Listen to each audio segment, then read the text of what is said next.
for good things such as like some of the public schools and stuff like that, where these kids can get a head start on their education and then jobs to support those people. And then in a supportive family, love.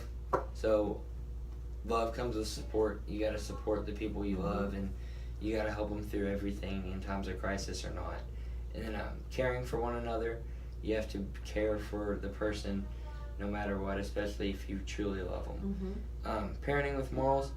They need to have good relationships. That way, like, their parents' friends are good with the kid or the student, and that way that student gets like good role models so they can learn just outside of school as well as in school.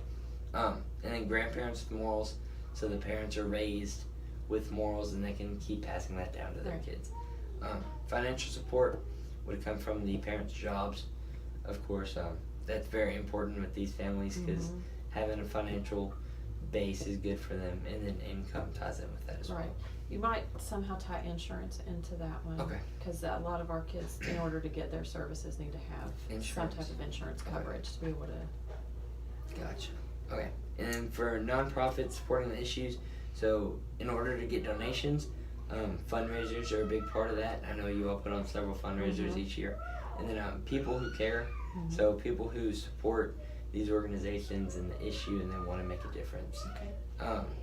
Volunteers, so again, people who care. They want to do stuff at these specific organizations, and they want to make sure that they can do their part to help solve the issue. And then the volunteers would have an awareness of the issue. They want to know what they're working for and what they're trying to stop. And then an issue comes about with society. I know from experience being in schools and seeing public schools and stuff, a lot of these kids get treated differently, and I know that, and I think that's something I really want to change, especially the in-school factor. And then consequences for the issue, so if they do something to like where it is a consequence, they need to be able to like get punished for like the things they do to these children. But that's the relationship map. So I know you said to make some changes, but for the most part, would you say it's pretty accurate? Yes. Okay. What you've got on there is perfect. Okay. The changes I had were just elaborating on what you've already got on there. Okay. So so out of these 4 branches, being nonprofit organizations and supportive families and effective governance and good education, I think through my action plans and the presentation of this project and stuff, I think I'll be able to make an impact the most in good education.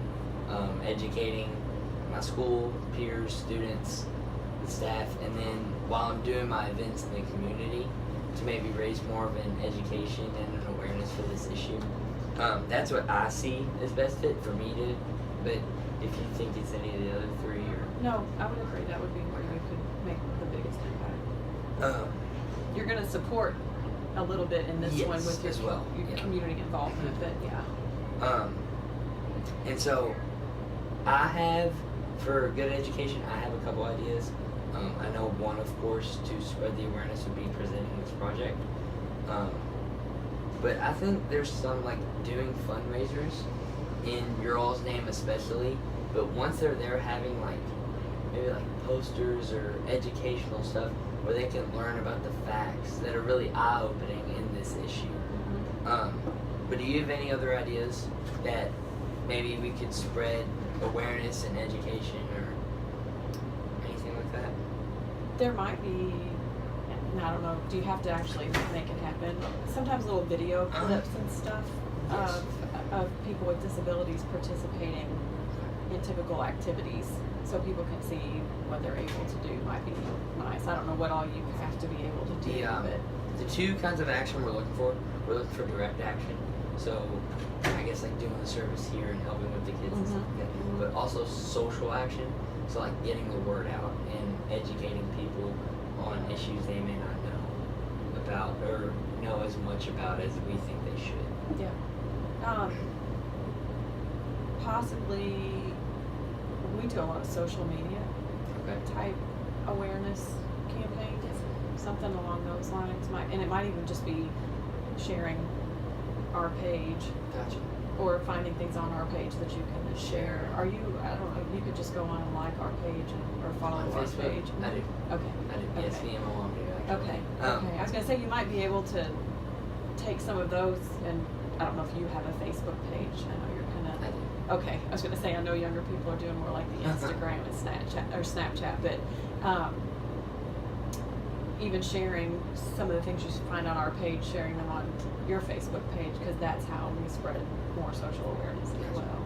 Okay, and then I think, like you mentioned, so good education is where I make the most impact, but working with you all and supporting that issue, I think it's very, very important for me to be here and getting information from you all and seeing the students that come in here and how they progress and stuff.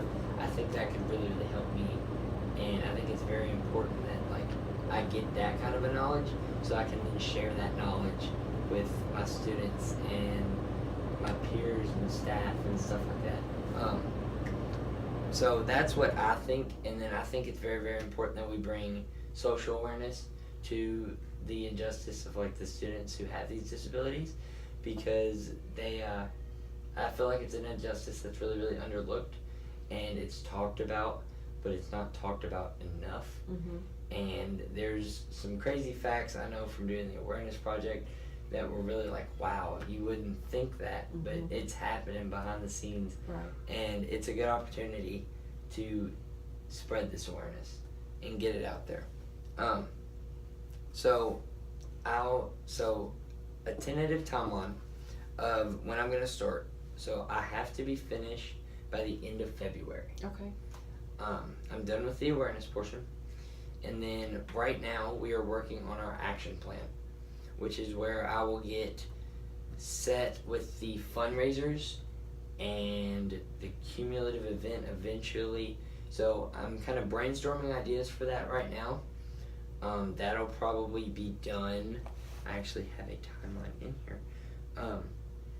That'll probably be done.